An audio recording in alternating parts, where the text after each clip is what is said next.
Vamos, a hora aqui. Começamos, já estamos no ar. Começamos. Boa noite, Wesley, boa noite, Marta. Prazer tê-los aqui.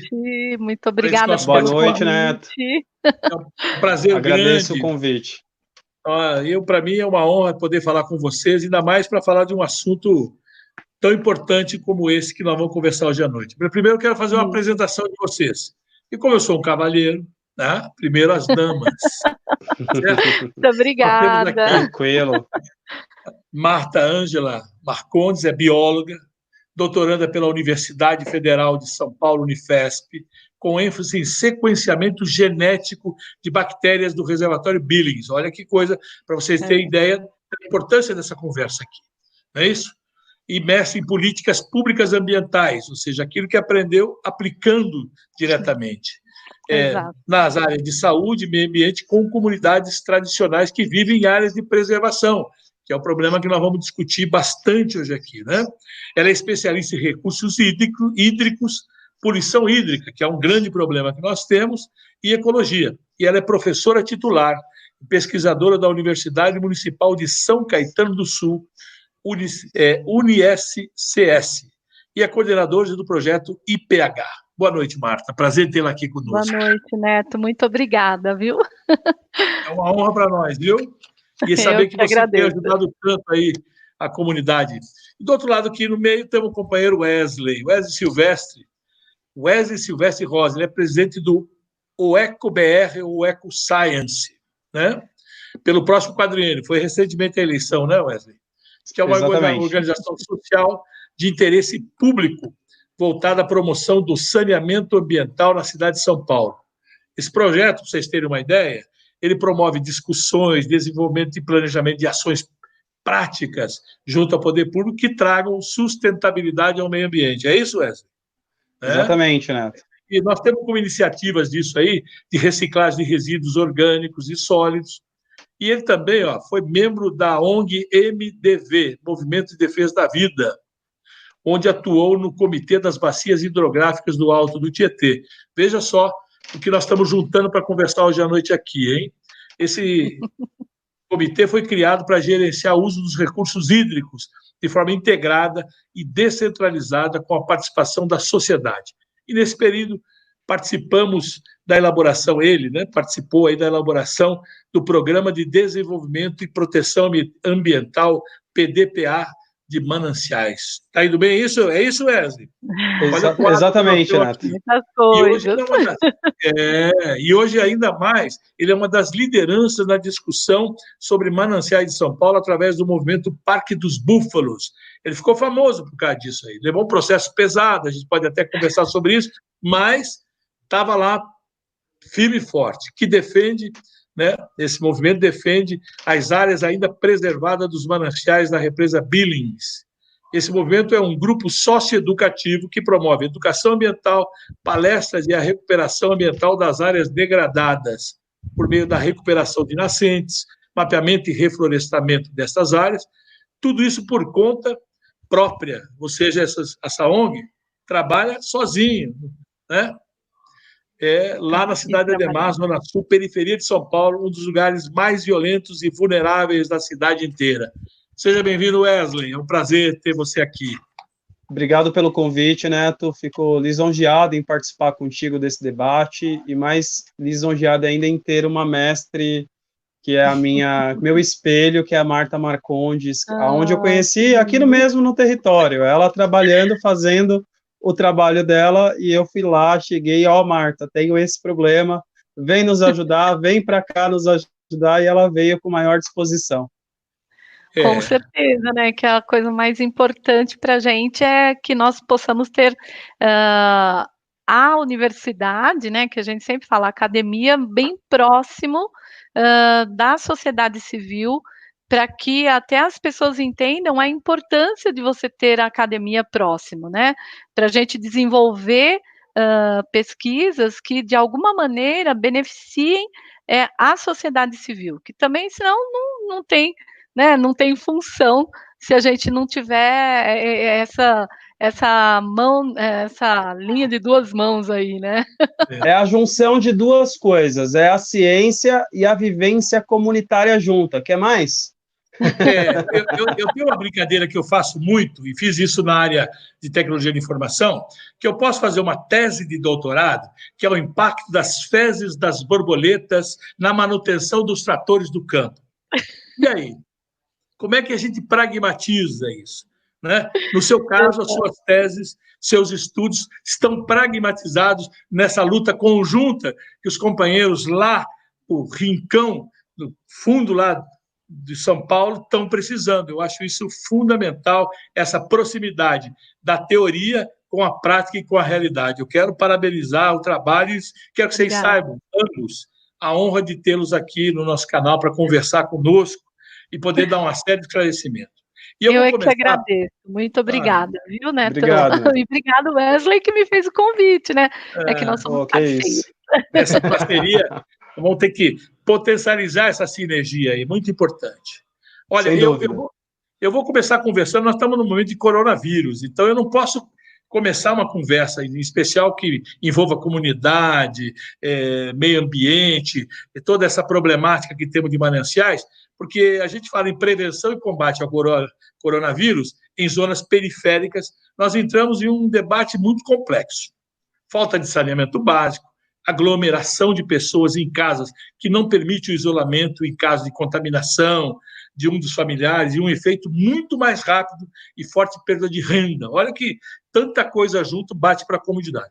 Então, eu queria perguntar para os dois, quais são as particularidades da luta contra o Covid-19 nas periferias e como vocês vêm orientando pessoas para que elas se protejam? Oi, Neto, obrigado pela pergunta. Nós aqui, como comunidade, estamos bastante tensos com a situação, com esse novo vírus, né, que é o Covid-19, o coronavírus, e é uma situação que nós não estamos habituados, né? Em 2008 nós tivemos o H1N1, que não teve, né, tanta visibilidade como o coronavírus, mas que ainda permanece, resiste ainda nas comunidades, chikungunya, a dengue, né, que Zika. São Zika vírus, que são todas doenças que ainda assolam as nossas comunidades. E nós queremos debater esse assunto porque nós temos uma peculiaridade, nós estamos em áreas de mananciais, estudamos os mananciais, e dentro disso, desde 1970, aprendi, né, com a nossa professora Marta, nós temos um adensamento desproporcionais às áreas de mananciais, que é onde não pode vir saneamento básico, esgoto, água potável. Tem uma dificuldade muito grande para que essas pessoas possam cumprir com as indicações da OMS, como lavar as mãos, um simples lavar as mãos para nós que estamos em áreas de mananciais é muito complicado, porque não tem água potável, né? Muitas favelas, muitas comunidades que não são consolidadas, como o Jardim Apurá, sofrem com essa escassez aí de água potável. E a outra coisa que é a questão dos esgotos, né, que vão direto para a represa. Eu quero até deixar aqui, fazer uma pergunta para Marta, dentro dessa pergunta do Neto, que é, Marta, como que a gente faz com o esgoto vazando, a céu aberto, as águas da Bines contaminadas, e a gente aqui muito próximos a essas águas? O coronavírus está na água, o coronavírus está no esgoto. Agora, voltando um pouquinho à pergunta do Neto, a gente tem trabalhado muito em todos os sentidos, desde suprir as necessidades mais básicas, como alimento, né? Muita gente perdeu o capital e perdeu a renda, né? E com isso vem as dificuldades. Eu, por ser de origem pobre, aqui da periferia, como você já disse, eu já passei por muitas dificuldades e sei que não é muito fácil passar por uma situação dessa, né, de vírus, e ainda por cima passar fome. E muitas famílias aqui no nosso entorno estão passando por essas dificuldades. Então, o que a gente tem feito é mutirão de arrecadação para ajudar essas famílias que estão passando essas necessidades, doação de roupa, visitando as comunidades para orientar o máximo possível que a gente pode, principalmente aqui no Jardim Apurá, que é onde eu tenho forte atuação. Converso com os moradores todos os dias. O coronavírus, ele não é só uma questão de saúde, ele é uma questão de meio ambiente, é uma questão de saúde e é uma questão econômica também, que assola todos os lados para quem vive em situações como nós aqui. Então, a gente tem se desprendido também para divulgar aí os canais dos nossos comerciantes, para que eles possam continuar a gerar uma renda, continuar gerando trabalho, né, mas sem haver aglomerações por home office ou por telemarketing, né, fazem as vendas assim. Então, a gente, através dos nossos canais, nós temos divulgado bastante os comerciantes para que eles possam continuar a gerar trabalho e renda aqui na periferia, que já é bastante escasso. Pra você ter uma ideia, Neto, nós estamos numa região onde tem 450 mil habitantes, e nós temos 9 mil empregos formais. Imagina, esses 9 mil empregos formais, nesse momento, não estão acontecendo. Então, todas essas 9 mil famílias que se alimentavam não estão se alimentando de forma alguma. Mas, voltando à questão do meio ambiente, aqui nos mananciais, há esse risco de contaminação frequente, não só pelo coronavírus, mas por outras essas doenças que eu já citei aqui. E não tem condição de saneamento, não tem condição, muita gente não pode comprar sabão, não tem sabão, não tem cloro, né, para fazer o mínimo da higiene possível para uma pessoa passar por essa situação que nós estamos vivendo agora. E dos minhas questões aí, que eu até fiz ontem para a Marta, e gostaria que ela respondesse aqui na nossa live, é justamente essa preocupação de estarmos tão próximos aos córregos, de estarmos tão próximos aos mananciais, e como que a gente pode orientar a população que, devido a estar nessa região, não tem essas condições de saneamento básico, e o que elas podem fazer para poder manter o vírus mais distante de suas vidas. Bom, muito bem, você vê que são muitas coisas, né? Agora a bola subiu mesmo, né? Agora, vamos ver se eu tenho... Como é que eu vou cortar? Não, mas eu sei que quando ele lança assim, ele já pode correr para o abraço. Gente, na realidade são assim, são várias coisas que foram ditas que eu acho importante a gente ressaltar. Primeira coisa, assim, as áreas de mananciais, principalmente Billings e Guarapiranga, são áreas que foram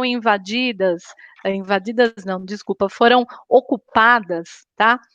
Desde a década de 70 por uma pressão de uma sociedade civil com poder aquisitivo maior. Então, assim, na década de 70, toda a Berrini, aquela parte, a Marginal Pinheiros, tal, que tinham ocupações da sociedade civil com menor poder aquisitivo, essas ocupações, elas receberam incentivo da prefeitura, na época, para que essas pessoas fossem ocupar áreas de mananciais. Então, isso tem mais ou menos uns 50 anos que essas coisas acontecem, né?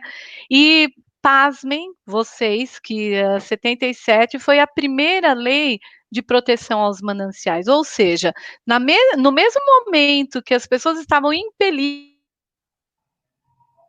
né, a migrar.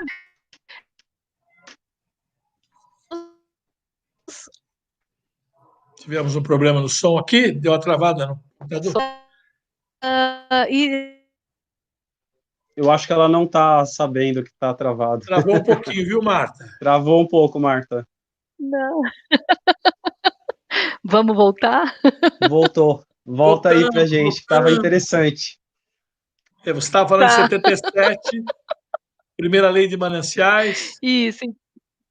Então, assim, em 1977, ao mesmo tempo que você tinha a primeira lei de mananciais, você tinha ao mesmo tempo acontecendo as pessoas serem impelidas a morar ou a ocupar áreas de mananciais. Gente, isso desde aí que já vem errado, né? Então, ao invés de você ter uma política pública de habitação bem estruturada para poder efetivar a moradia das pessoas em locais onde não fosse pôr em risco não só a pessoa, como também o manancial. Né? Porque quando você fala em áreas de mananciais, você está falando em área de produção de água.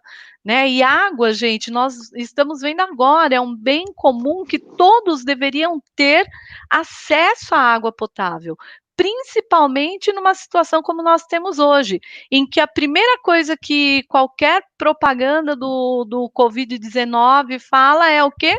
Lave as mãos, o máximo de vezes que você puder, né? Agora, como que você faz isso se você não tem condições de oferecer água potável para comunidades que estão em áreas de ocupação e que são áreas de ocupação irregular, né? Então é uma coisa bastante complicada. Ou seja, a gente vem com esse problema lá de trás, infelizmente. Tá? Mas só que eu sou uma pessoa assim, né? Gente, isso passou, né?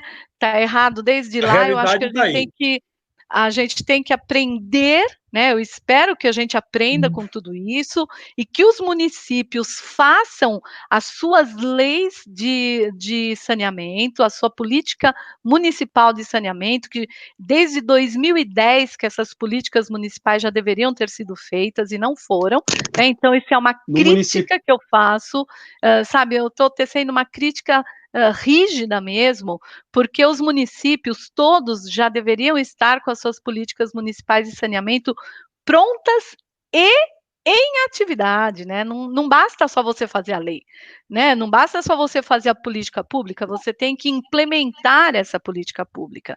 Lembrando que saneamento tem 4 pilares, tá? Primeiro é abastecimento de água. Segundo é esgotamento sanitário e tratamento.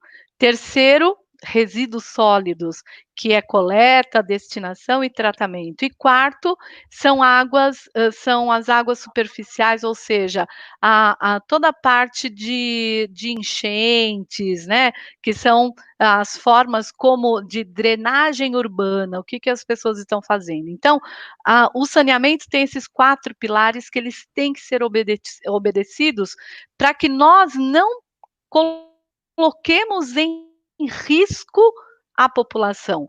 Então, hoje, você tem uma preocupação. Então, eu vou falar que a gente tem, por exemplo, a nossa comunidade que está aqui ao lado, que é Heliópolis, né? A gente está dando toda a atenção para a comunidade, nós estamos fazendo como o Wesley falou, vamos lá, vamos fazer campanha, vamos ver quem é que está precisando de auxílio. A universidade mesmo produziu álcool em gel para fazer a distribuição. Gente, então a gente está.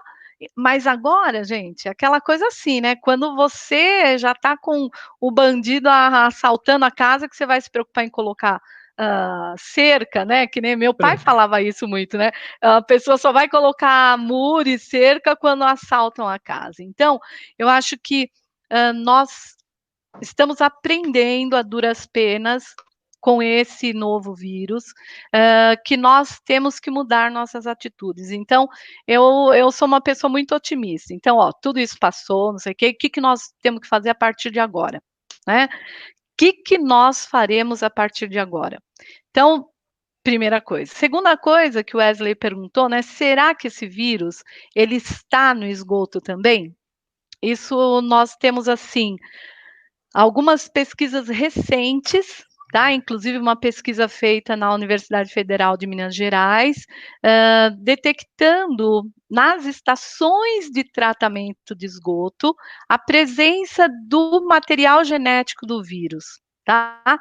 E a Holanda e a China fizeram artigos que foram publicados agora em fevereiro, gente, falando o quê?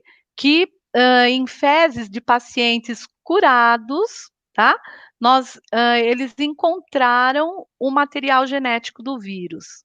Então, assim, mesmo que a pessoa tenha sido curada, ela durante um tempo ainda no trato digestório, ela tem esse material genético do vírus.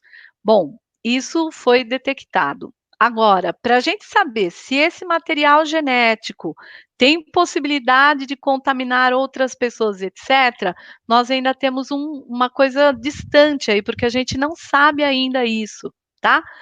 Então, qual é o princípio, gente? O princípio da precaução, né?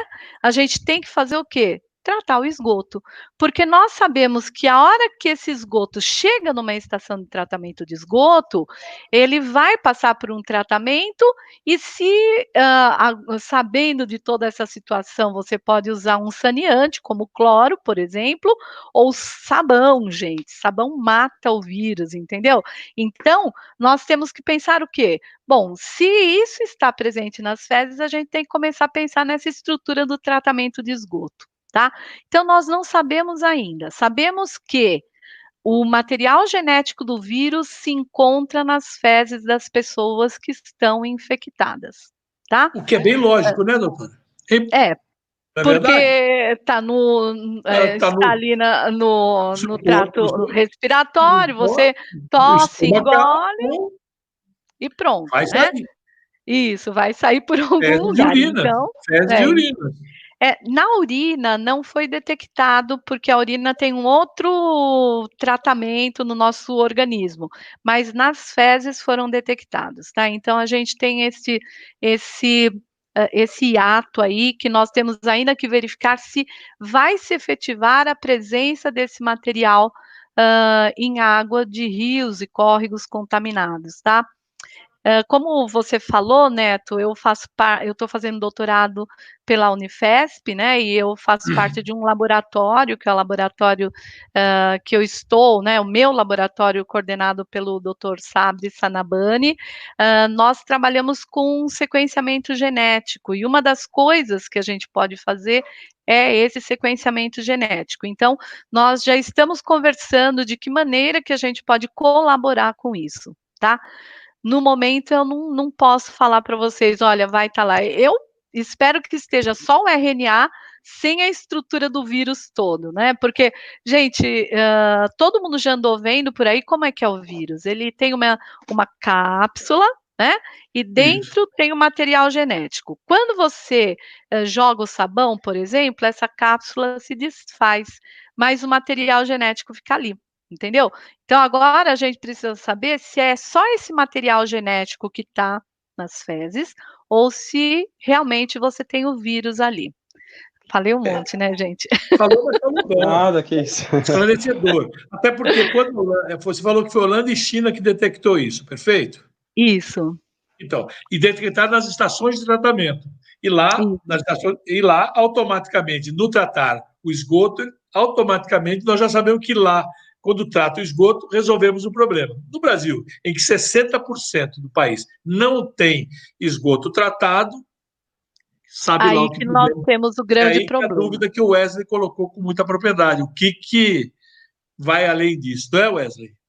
Exatamente. E a Marta citou, de um lado, o erro histórico da cidade de São Paulo pela gentrificação, né? A gentrificação é a expulsão dos moradores que têm menos poder aquisitivo Jogando para a periferia, né? Exatamente. Sempre. Periferizando a periferia, cada vez mais. Não sei se existe essa palavra, mas inventei agora.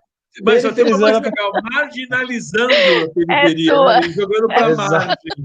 Jogando cada vez para as margens. E eu não sei se a gente continua errando hoje, em 2020, porque nós tivemos um aumento também de ocupações irregulares nas áreas de mananciais, mesmo com política habitacional prevista. Nós temos um plano habitacional na cidade de São Paulo, nós temos um plano habitacional no estado de São Paulo. E um dos programas que eu posso citar com muita propriedade, que alavancou ainda mais as questões de ocupações mananciais, é o Minha Casa Minha Vida, porque você tinha um teto de renda, e agora você, com o programa Minha Casa Minha Vida, com o aluguel social, os preços dos aluguéis, eles acabaram subindo ainda mais. o que tirou o poder aquisitivo das pessoas até de pagar o aluguel. E o que acontece, né? As pessoas vão correr para onde? Elas vão correr para o que está mais fácil. O que está mais fácil? Desmatar uma área de mananciais, que é muito importante, e criar habitação ali. E hoje nós temos, no município de São Paulo, recentemente foi divulgado aí um dossiê sobre as ocupações recentes no município de São Paulo, e nós temos mais de 300 novos loteamentos acontecendo nesse instante. Então, aonde está o erro exatamente nessa política habitacional elaborada justamente para suprir essa necessidade de se criar habitação de interesse social para as pessoas que estão em situação de baixa renda, de vulnerabilidade social? O que mais, Neto, nós podemos fazer para poder suprir essa demanda? Porque a demanda habitacional hoje na cidade de São Paulo, ela é criada assim, é muito reprimida, né? Não tem uma produção massiva de unidade habitacional. E as grandes operações urbanas previstas no município de São Paulo, como os bairros da TI, a Operação Urbana da Luz e a Operação Urbana que vai acontecer na região da Moca, elas não contemplam o interesse social. Apenas 20% do adensamento inteiro dessas operações urbanas que vai ultrapassar 1 milhão de pessoas a mais no centro de São Paulo. Somente 20% são destinados ao interesse social. Isso você pode ver na Lei 16.402, que é a lei do novo PDPE, do Plano Diretor de São Paulo. As operações urbanas previstas para a requalificação da cidade, né, para aquela coisa pregada lá atrás, né, o arco do futuro, não está contemplando justamente a população de baixa renda. Então, a gente vai continuar tendo esse problema, quanto a gente não olhar para o interesse social, quanto a gente não olhar para a população de baixa renda na questão de produção habitacional, e olhar com o olhar de, olha, eu preciso levar essa pessoa para próximo do trabalho, eu preciso levar essa pessoa para as regiões onde já tem infraestrutura.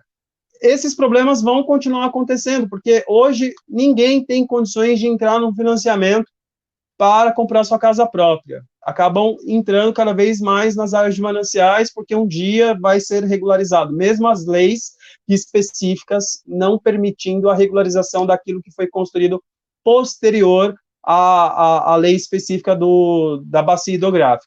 Então, você tem uma produção massiva de loteamento irregular, em detrimento à preservação ambiental dos mananciais, na desculpa de que nós não produzimos unidade habitacional suficiente. Então, até quando a gente vai continuar não produzindo habitação e permitindo com que as pessoas de baixa renda ocupem áreas importantíssimas como os mananciais de São Paulo? Isso vai ser feito, Wesley, quando a gestão da administração pública esteja com os olhos voltados para exatamente o povo mais pobre. O que a gente tem é o inverso. Essas ocupações que você está falando, na verdade, são criminosas. E é uma especulação imobiliária. As pessoas vão lá, invadem o terreno, loteiam o terreno, vendem para a classe operária mais pobre, na ilusão de que um dia vai ser regularizado aquele terreno. Esse trabalho que você falou das denúncias, que apareceram até na televisão, de vários loteamentos dos mananciais, que não são proibidos fazer esse loteamento, mas eles vão lá e arrastam tudo. E você, a classe operária, o povo mais sofrido, que está sendo periferizado, como você acabou de falar, ele não tem outra alternativa. Ele vai comprar um terreno lá, R$20 por mês, R$30 por mês, para que ele possa construir em regime de mutirão familiar, fazer um adensamento.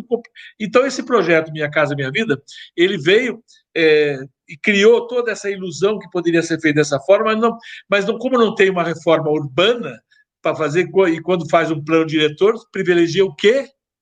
A especulação imobiliária. A especulação imobiliária. Então, esse é um processo que nós precisamos mudar essa narrativa para a população mais pobre, população periférica, para ela entender o que é a política, a importância da política no processo de escolha de dirigentes e representantes, no sentido que sejam os seus representantes. importantes, que defendam os seus interesses para que não sejam eleitos pessoas que ou dão lá uma festa de formatura, ou dão lá uma camiseta de futebol, ou dão um salário ou alguma coisa, e depois ele diz, olha, esse voto já está pago, eu não tenho compromisso nenhum com você, o meu compromisso é com a minha estrutura. É só olhar o que está acontecendo no governo federal agora. Nesta crise mundial, que todo mundo liberal está botando dinheiro a fundo perdido na economia, porque criou-se uma dicotomia entre economia e saúde, e não há essa dicotomia, eles têm que trabalhar conjuntos agora. Então, primeira providência do governo foi o quê? 1,2 trilhão, Marta, acredite se quiser, foi para banco. Na primeira semana. E os R$600 dessa renda mínima universal que foi dado não consegue deslanchar e não vai conseguir fazer chegar à população que realmente precisa. Ou seja, para o pobre é impossível. Então, essa é a diferença. Nós precisamos fazer, Wesley, o que você tem feito, que a Marta tem ajudado muito nessa, é ajudar a população mais pobre a entender essa narrativa. Vender uma narrativa contra o Estado, contra a universidade, contra a pesquisa, contra o funcionalismo público. Ou seja, agora todo mundo vê que o papel do Estado, que o SUS, que tanta gente critica aí o tempo todo, para quê? Para dar o quê? Saúde privada, né? Você comprar um plano de saúde, esquece o público. Agora, quem é que vai fazer? É o SUS. Quando Brumadinho, quando Mariana tiver, quem é que foi socorrer? Público. Setor público, bombeiros, SAMUs, hospitais públicos. E aí essa é a narrativa, Wesley, que quando eu vejo você se aproximar da possibilidade de se tornar um representante no futuro ou alguma coisa similar, é a possibilidade da gente ter e ajudar a transformar a consciência e mudarmos essa narrativa. Eu acho que esse é o papel que a gente tem que fazer, e vocês têm feito um trabalho aí no Parque dos Búfalos fantástico. A gente não sabe se isso vai virar reconhecimento, porque como destruíram a imagem do político, do representante do povo, e nós vamos ter que mudar essa narrativa. Hoje, todo mundo em suas casas já começa a discutir que o SUS é muito importante. Quem é que está aplicando vacina H1N1? É o SUS. E o povo parece que não sabe disso. Quem está se expondo nos hospitais é o servidor público. E agora, veja, no Congresso Nacional, quando se cria a discussão, o presidente falou, não, vamos mandar lá uma coisa de R$200 por cabeça, aí, como se fosse nada. O Congresso ainda melhorou para 600, mas seria insuficiente. Veja o que os Estados Unidos fez. $2 trilhões a fundo perdido. Deu 7 milhões de solicitação de seguro-desemprego agora, esta semana, nos Estados Unidos. Ou seja, tem que fazer isso, é colocar o dinheiro na mão de quem precisa para fazer rodar aquilo que você falou, a roda virtuosa da economia, para comprar na venda da esquina, na comunidade, para que a economia gire e as pessoas fiquem tranquilas. Então, lá na Rússia, é o mês, o cara fecha por um mês, todo mundo tem salário para que fazer com que esse isolamento horizontal amenize o processo. Porque nós estamos num processo, e a Marta pode falar melhor que eu, já estou até falando demais, que nós queremos evitar o pico. Todos nós, a imensa maioria do povo, vai pegar esse vírus. É um vírus gripal.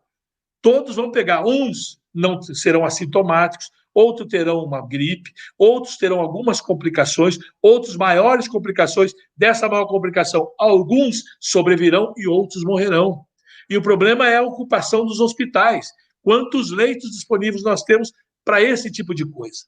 Então, é isso que nós precisamos fazer, mudar a narrativa da população. Não é assustá-la, não é levá-la a pânico, a ansiedade, mas ela entender efetivamente o papel do Estado neste momento. Nós não queremos Estado nem autoritário, nem um Estado liberal. Nós queremos um Estado porque a gente precisa, e o Brasil precisa de um Estado forte para cuidar do pobre. Essa é a coisa aqui. Estou certo, Marcos? Nem Estado máximo, nem Estado mínimo. O Estado necessário. É isso, Marcos? Você, Neto, você tocou em vários pontos muito importantes, né?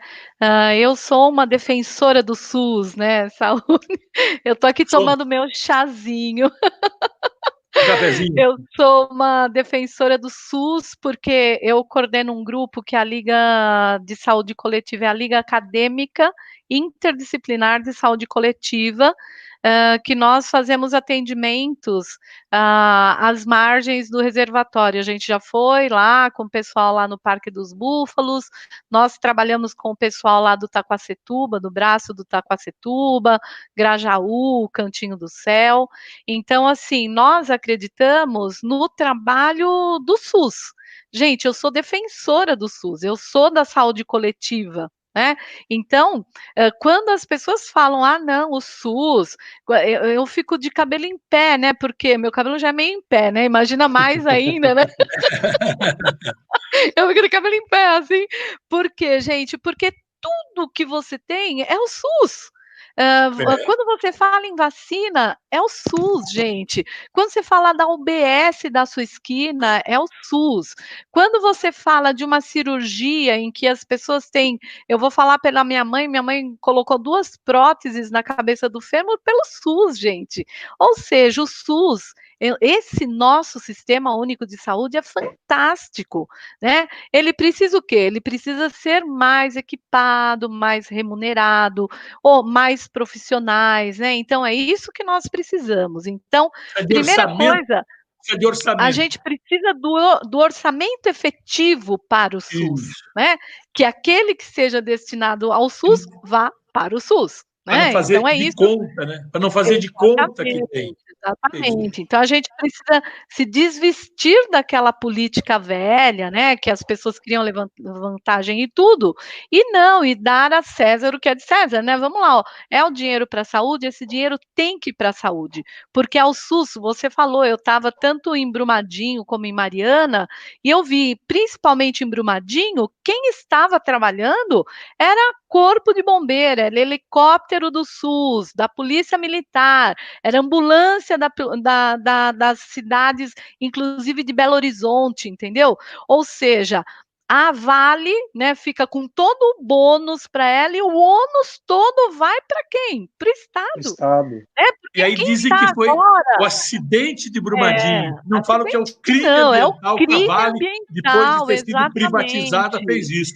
A Vale agora deveria, né, porque a Vale falou assim, ah, não, que ela tá quantos milhões, não, ela deveria dar zilhões de reais para essa situação que nós temos hoje, zilhões, né, não é nem milhões, nem trilhões, é zilhões de tudo que ela já ganhou e de todo o problema que ela gerou para a gente aqui no Brasil. Então, primeira coisa, a gente tem que defender o SUS. Segunda coisa, gente, nós temos que defender o ensino público, de escolas públicas, com qualidade, porque o nosso menino, né, que vai lá para a escola, como um céu, aquele céu que tem lá perto do Jardim Apurá é lindo, aquele céu maravilhoso, tá? Então a gente tem que defender ensino público para as nossas crianças, né? Perfeito. E aí, educação de base, educação do ensino médio, para a universidade, as universidades particulares. Só dar um adendo aí, Marta.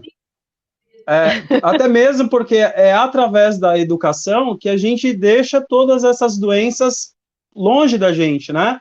Porque Exato. Você precisa ter, para administrar o resíduo, você precisa de educação. Para ter saneamento, você precisa de educação.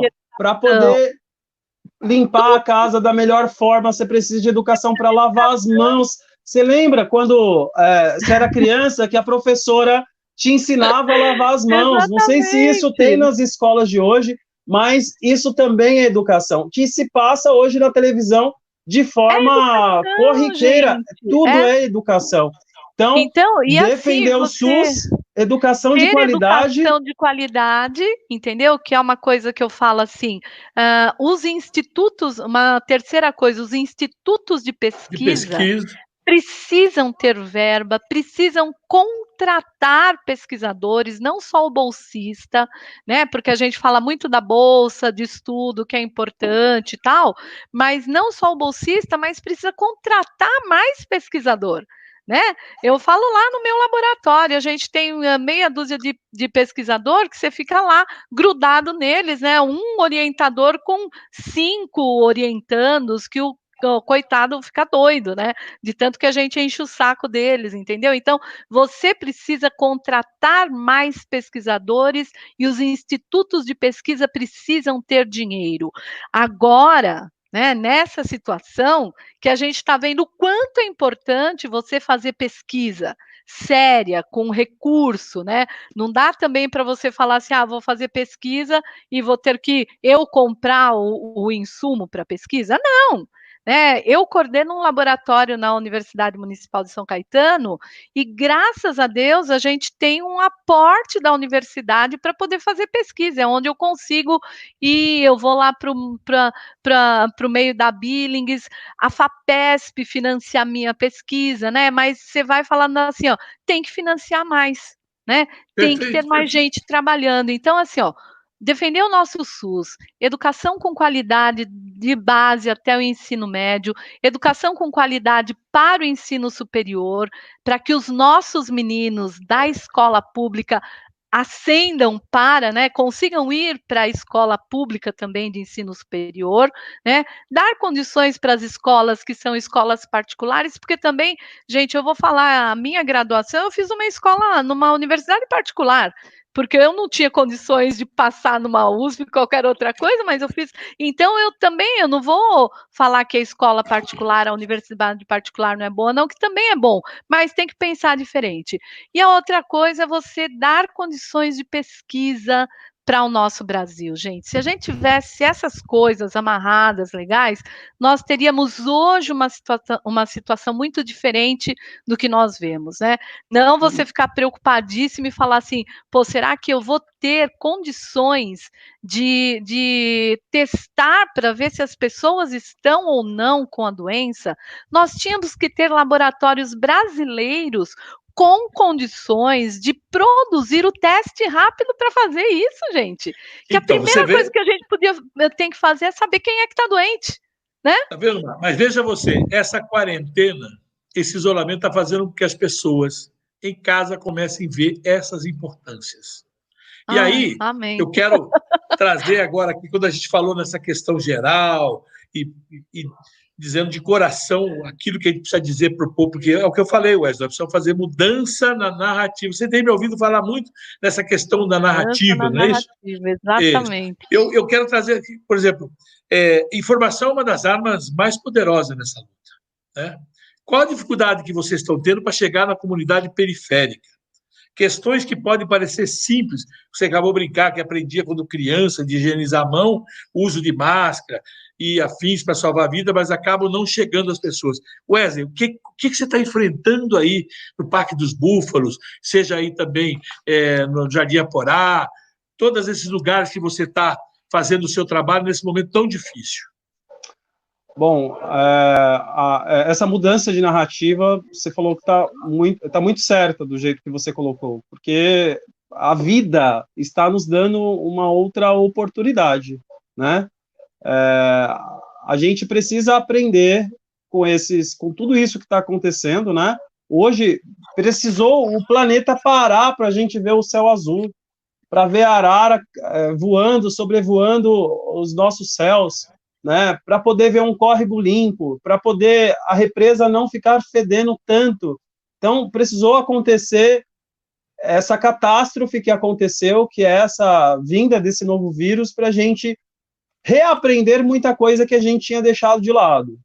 E a gente agora precisa discursar de uma forma para chegar nas populações, e principalmente na população mais vulnerável, na população que sem acesso às informações. E o que a gente tem feito é usar as redes sociais, né, tal como nós estamos fazendo aqui, para informar as pessoas sobre o que está acontecendo e como elas devem se portar. Como usar o álcool em gel, como usar água e sabão, o que mata o vírus, como que se livra do vírus, como que deixa ele fora da sua comunidade ou fora da sua família. Tudo isso a gente tem feito no dia a dia, além das redes sociais, a visita casa a casa, o tete a tete, né? Não pode fazer aglomerações, mas a gente pode conversar ou por telefone, ou fazer uma visita espontânea a uma ou outra pessoa, que isso vai correndo, né? Eu tenho vários grupos de WhatsApp com a comunidade do Jardim Apurá, com a comunidade da Pedreira, a qual a gente vive trocando informação. A gente tem um web designer só para trabalhar essa parte do coronavírus, de conscientização da população para o que está acontecendo. Então, a gente tem usado as redes sociais, o tete-a-tete e os grupos de WhatsApp para tentar disseminar informação da melhor forma possível. É o que a gente pode fazer, já que a gente não pode dar palestra, já que a gente não pode dar cursos, já que a gente não pode fazer muita coisa. E Marta, são coisas... E aí, ai, desculpa. São aí coisas simples, criamos o nome da live, né, que são 5 atitudes simples que você pode ter quando você mora nas comunidades, como é que você pode agir, né, porque eu acho que fica o nosso recado de hoje, eu acho que são essas 5 atitudes que eu e o Wesley criamos assim, né, como uma coisa, não é nenhuma coisa criada por nós, mas nós agrupamos ali para poder trazer a simplicidade para as pessoas entenderem o que elas podem fazer. O difícil é ser sintético. Você é professora, você sabe disso. Fazer então, é difícil. Ó, vou fazer, porque... hein? Vamos ver se eu consigo fazer rapidinho, hein? Vamos lá. Então, porque ó, a minha pergunta, deixa eu fazer eu vou fazer uma pergunta para você.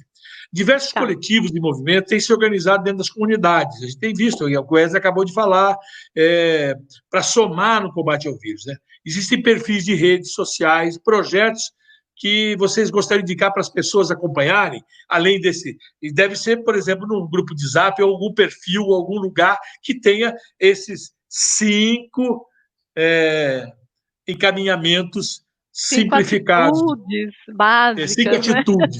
Gostei disso. Vamos lá. Quais são as 5 atitudes? Depois vocês falam de perfis e redes que possam ser indicados aí. Tá, vamos ver se eu consigo simplificar. Então, primeiro, o vírus pode ser morto com água e sabão, ponto, tá?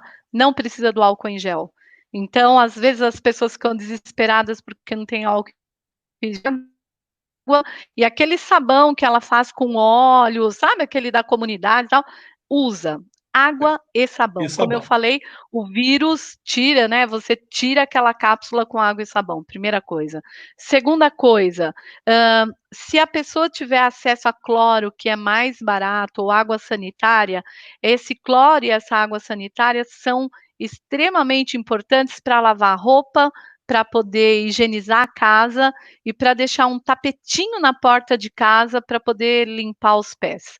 Terceira coisa, como é que você vai chegar na sua casa quando você vem da rua? Você tem que deixar um calçado para ir para a rua e tem que deixar um calçado para dentro de casa, um chinelo, alguma coisa assim. Então, deixa na porta da casa ou no portão da casa, deixa lá um balde para você largar o seu calçado da rua, a sua roupa da rua e entrar em casa com aquele calçado de casa e fazer a limpeza. Quarta coisa, cuide do seu resíduo, tá? Principalmente as pessoas que moram em área de mananciais, porque o esgoto já está indo para a área de manancial, para a represa Billings, por exemplo. Não precisa do esgoto e também do resíduo sólido. Isso se chama redução de danos. Já que eu não posso fazer nada com o meu esgoto, infelizmente, né, porque eu não tenho condições, eu posso sim ser responsável pelo meu resíduo. O meu resíduo, eu posso botar num saquinho bonitinho, como o Wesley me falou ontem, né, colocando os líderes comunitários estão colocando as caçambas, como é o que ele está fazendo. Então, qual é a parte da sociedade civil? Eu posso pegar o meu resíduo, colocar no meu saquinho e levar lá no ponto. Eu não preciso jogar na minha janela onde eu já tenho o esgoto caindo. Isso se chama redução de danos, tá? Eu não posso cuidar do esgoto, eu cuido do resíduo. E por último, gente, cada um tem que cuidar do seu vizinho, da pessoa que está próxima de você, se você consegue, por exemplo, ser voluntário para aquela idosa, que foi até uma brincadeira que nós fizemos, né, cuide dos nossos coroas vivos, né, queremos nossos coroas vivos, né, então, se você puder fazer isso, ser o seu voluntário de alguém, porque você é mais jovem, porque você pode sair, etc., faça isso. Então, são 5 atitudes básicas, tá? Que as pessoas podem fazer. Quem nos protege do coronavírus somos nós mesmos, né? Exato. Tomando essas 5 atitudes básicas e de solidariedade, que é ajudando o mais próximo, o mais vulnerável, que iria ficar com todo o rescaldo do vírus. Exatamente. Começando pela sua família, seus pais, seus avós, exatamente. E aí você... Porque é aquela história, eu sempre penso que a gente tem que olhar primeiro no seu entorno. Se o seu entorno não tiver cuidado, você não consegue cuidar além do seu entorno. Então, vamos cuidar primeiro dos nossos, e aí, fortalecidos dentro da solidariedade, dentro do amor familiar, vamos para o nosso vizinho, para a nossa comunidade. Diga aí, Wesley. Deixa eu só dar um adendo aqui dentro que a Marta falou, que eu não deixei muito claro, né? Depois que eu descobri o setor da Anlurb, que me serve caçambas aqui, esse setor eu acho que ele já está de ualas, como a gente diz aqui, do Wesley, porque o Wesley fica pedindo para a comunidade ligar e pedir caçambas para o Jardim Apurá. Então a gente já tem umas 20 caçambas aqui no Jardim Apurá, caçambas de lixo, que é para as pessoas depositarem corretamente, não ficar espalhado, o cachorro ou o cavalo não espalhar os lixos por aí, porque a gente sabe que o vírus também gruda e sobrevive em materiais, certos tipos de materiais, durante algum tempo. Então, a gente precisa do armazenamento correto. Então, descobri um telefone da Anlurb, quem quiser ir na Zona Sul me fala, que daí eu passo para você, e a gente espalha a caçamba para o armazenamento correto desses resíduos em todas as comunidades. E vamos começar a aproveitar também, educá-los a separar os resíduos, né, orgânicos e recicláveis, não é isso? Que esse Exatamente. É o nosso papel. E eu fico feliz de ver esse seu trabalho, porque esse é o papel de uma liderança. A liderança é para andar à frente, né? Não tão distante, aquela vanguarda que se distancia, mas é aquela que você tem a clareza, vê floresta e não vê árvore, para poder orientar aqueles que o seguem, aquele que você sabe que precisa da sua orientação. E esse é você, esse é o seu grupo, isso é Marta, que está junto com você fazendo todo esse trabalho. Olha que delícia. Obrigado, maior orgulho desse menino. Eu tenho orgulho de vocês aí, vocês são parceiros. Pode ter certeza. Olha, vocês querem, vamos entrando aqui para o final, já estamos quase 1 hora falando, eu queria que vocês dessem o recado final. Nem vimos passar, nem vimos. A conversa foi gostosa. Tá bom. Com medo, nossa, 40 minutos vai ser muito, mas... Não, já estamos com quase 60 minutos. Mas olha, vamos começar pelas mulheres, né? Para ela encerrar aqui, dar uma mensagem final, depois passamos para o Wesley e a gente encerra a nossa conversa, que, olha, profunda e bastante esclarecedora. Muito obrigada. Bom, primeiro eu quero agradecer, Neto, quero agradecer o Wesley pelo convite, pela oportunidade da gente poder falar um pouquinho sobre o que a gente lida no dia a dia, né? Então, esse agradecimento. E se eu pudesse deixar aqui alguma mensagem, né? A minha mensagem é a seguinte, gente, nós enquanto espécie humana, nós estamos com uma nova chance de vida. É um momento da gente repensar nossas atitudes. Esse vírus que nos colocou dentro de casa, na medida do possível de cada um, é justamente para que nós possamos repensar nossas atitudes, que nós possamos valorizar aquelas coisas que a gente já falou, que é a saúde, a educação, a pesquisa e a questão ambiental, né? Todos nós dependemos de água para a nossa vida. A água é um recurso primordial para a nossa saúde. Então, se nós tivermos água com qualidade, boa parte dessa questão da saúde já é solucionada. Então, nós precisamos, quem está próximo de áreas de mananciais, quem está próximo de áreas verdes, que nem, como o Wesley falou, né, no reservatório Billings nós temos praticamente 55% ainda de área verde. Essas áreas verdes indicam o quê? Que nós estamos produzindo água para a região metropolitana de São Paulo. Então, quem está nessas áreas, preserve, porque na realidade você preservar a questão ambiental é você preservar a sua própria vida, a gente tem que pensar nisso, tá? E cuidem-se, né, uns dos outros. Eu acho que esse é o nosso ensinamento maior nesse momento. É momento de cumplicidade, nós temos que ser cúmplices uns dos outros. É um momento de empatia, é um momento de paciência e é um momento de repensar nossas atitudes, tá bom? É isso, gente. E aí, Wesley, o que é que você diz para nós aí para encerrar essa nossa conversa aqui? Bom, a Marta já disse tudo, né? Ela é uma fada das águas. E solidariedade, eu complementaria com solidariedade, embora empatia e solidariedade quase que andam juntos, né? Mas a gente precisa ser solidário uns com os outros e ajudar as pessoas que estão em situação de vulnerabilidade, ajudar as comunidades, quem tem aí 2 sabão, doa 1, que vai fazer a diferença. A gente precisa cuidar do nosso SUS, precisa cuidar da escola próxima à nossa casa, seja ela o CEL, ou uma escola, uma EMEI, uma EMF, cuidar desse espaço, e a gente precisa aprender a valorizar a vida. Como a Marta disse, a gente no movimento ambientalista, né, a gente tem o costume de cantar assim, né, sem água não tem vida, e sem floresta não tem água. Então, uma coisa está ligada à outra. Então, a gente precisa unificar esse pensamento e preservar a vida. A vida é importante preservar. A economia, se a gente tiver saúde, a gente pode repensar como restabelecer isso tudo depois. Agora, sem vida, como que a gente vai restabelecer a economia, né? Vou pedir aí para as pessoas, a Marta não falou, mas eu vou falar a página dela aí, que é o IPH, né? Índice de Índice de poluentes hídricos. Nos acompanhe lá no Facebook, no Instagram, é Projeto IPH, Índice de Poluentes Hídricos. E eu faço parte também do movimento em defesa da vida aqui da região do ABC, que nós temos uma luta muito intensa com essa questão do reservatório Billings também. Obrigada, Wesley. Nada, que isso. E você pode também seguir a Periferia Ativa Búfalos no Instagram ou no Facebook.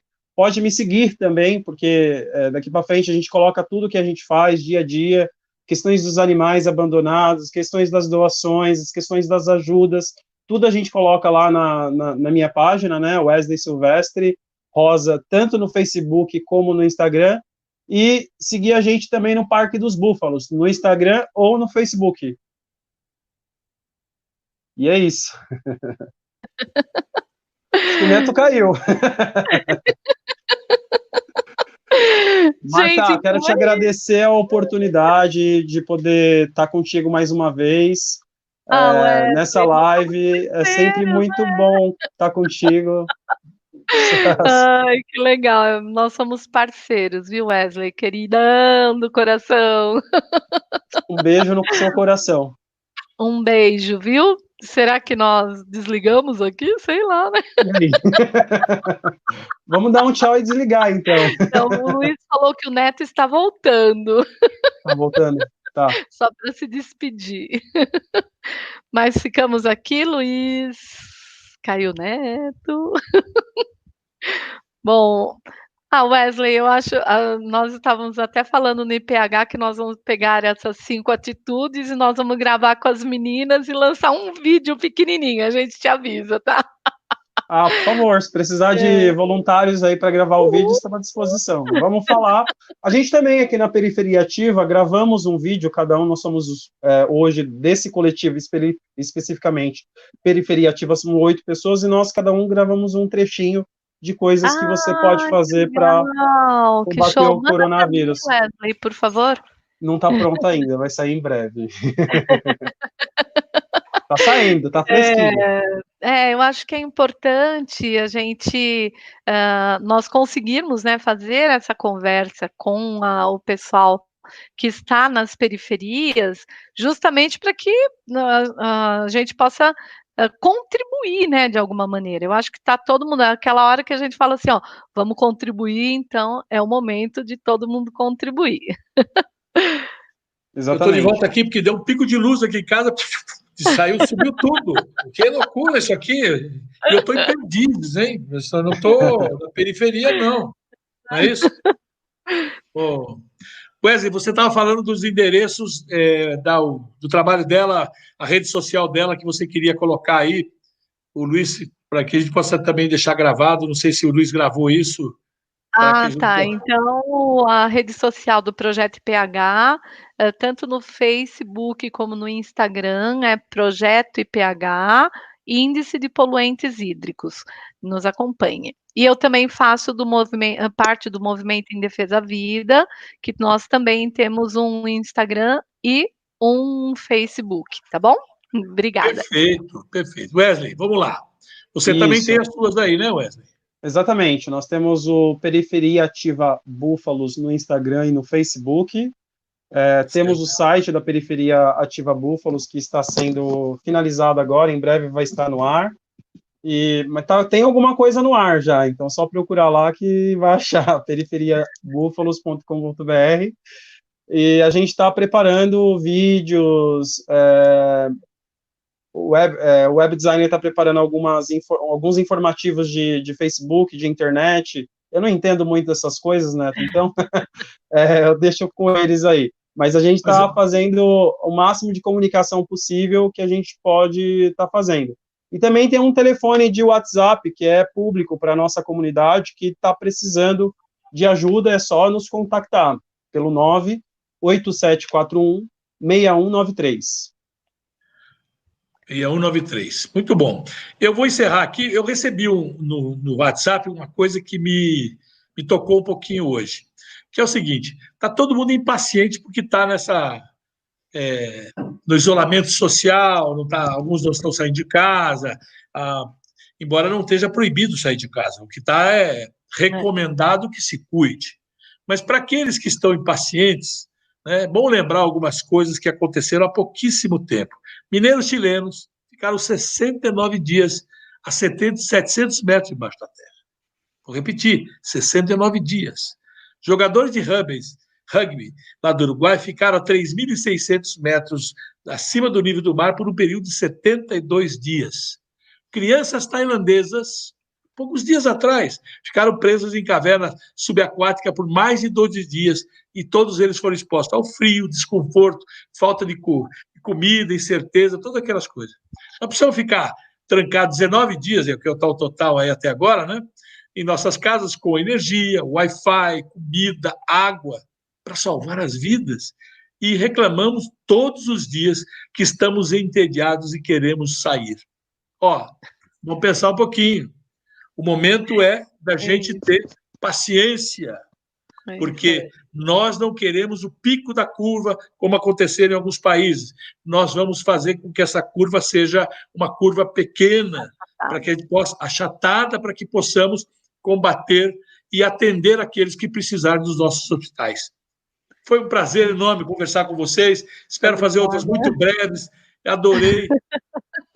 Wesley, parabéns pelo trabalho. Marta, parabéns e obrigado pelo todo esse seu comprometimento com a questão hídrica, com a questão dos mananciais e toda essa aula que você tem dado de vida para todo mundo e ajudando esse povo mais sofrido e mais carente, que é o povo aí da Zona Sul, esse povo aí do Jardim Aporá, da Pedreira, do Parque dos Búfalos, porque, olha, é só assim, exercendo cidadania, que nós vamos construir um Brasil para os brasileiros. Foi uma honra tê-los aqui. Obrigado. Muito obrigada. Obrigado, Neto. Obrigado, Marta. Bom sábado. Tchau, tchau. Bom sábado para todos. Bom final de semana. Boa quarentena. E fique em casa. Fiquem em casa. Fique em casa. Fique em casa.